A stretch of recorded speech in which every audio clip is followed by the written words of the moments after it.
The first step is this, is you must decide to learn. Would you say that's true? You have to make that decision. If you don't decide to become an investor, then you'll never get round to completing the other steps. Right, because each step requires learning. There's one more thing I'd like to say, is start small, right? We started on small deals. Very small, ridiculously small almost, but we cut our teeth on those to give us the confidence to go forward. Right. The thing is, we're active learners. All the time. Are you constantly studying? Constantly. Even yesterday we were talking with each other, sharing some ideas, and we both learned something new that we didn't know. Right, and they say we learn something new every day, but the question is, what are you learning new every day? So if you want to become a property investor, step number one of Rich Dad's 6 steps is decide to be an investor in your education. True? Right. Then we go out there and do it, and you learn along the way as you go. Those 6 steps will make the whole process fun, easy, and understandable. So what you'll be getting from this program are not only the simple words of advice and wisdom my rich dad gave me, but you'll also be getting Dolph's and my own personal experiences. So what you'll be gaining is the inspiration, as well as the tools, but most importantly, the what? Most importantly of all, you'll get the confidence to go out there and find your own deals, to get your own passive income, and to set yourselves up for the rest of your lives to have that income there. So let's get started. To help put their principles into action, Robert and Dolph chose to work with Ryan and Kim Rogers, first-time real estate investors. Having just purchased a home for themselves, Ryan and Kim had little of their own money to put down, but they were willing to learn and ready to find their first investment property. Hi, you're Ryan and you're Kim? Yes. And I'm Robert and Dolph. How you doing? Nice to meet you. Nice to meet you. Hey, Ryan. Nice to meet you. Dolph, nice to meet you. Hey, Kim. Hi. So I understand you've just bought your first home, and now you're interested in becoming real estate investors. Is that Yes. right? Mm-hmm. Yeah. Before we go into it, can you tell us why, or I mean, you're very young, why would you be so motivated to suddenly get involved in investing? So, Kim, why don't you? I don't know. Well, I think a big factor for me is just that I don't want to work the rest of my life, and I especially don't want to work hard for money the rest of my life also. And I mean, I just really want to get to the point where I can enjoy life and Not Have work enough hard all To your work life. for a living. have enough money to relax. Good. And what's your motivation? Well, I think the biggest thing is working for somebody else and not knowing if there's going to be a guarantee. You know, with all the problems there are, you see all these big corporations going down, and the job security thing, worrying about your job, and whether that security is going to be there in the future. That's my biggest motivation. And maybe leaving up more time for family stuff. When we start having a family, it's instead of having to work hard and be tired at the end of the day where you don't have time for your family, it'd be nice to have other options to. Well, what we're going to be talking about is basically a process that Dolph and I use, 6 steps. It's the same process my rich dad basically taught me years ago when I was just nine years old. And, well, how old were you when you bought your first property? First property at 17. My first property was 24 when I actually bought something. Let me ask you this.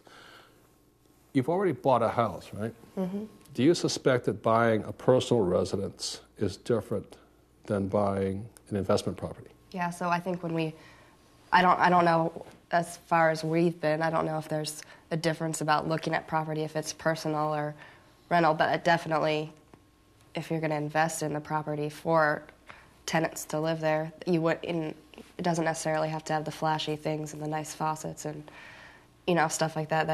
Paint can cover stuff up. And They're very smart, aren't they? Very smart, yeah. You didn't go out looking for something that you wanted to live in for the next 20 years. Right. No. You already had half a mind to how would this rent out as a rental proposition. Yeah, I want to commend you, too, because looking for a personal residence is different than looking for an investment property. The process is basically the same, but there are subtle differences, right? Right. You should never let emotions come into an investment property. As we always say, fall in love with the deal, but not with the property. Mm-hmm. Now, when it comes to a home to live in, at some stage, you're going to want to have certain personal, emotional factors come into play. Would you enjoy living there?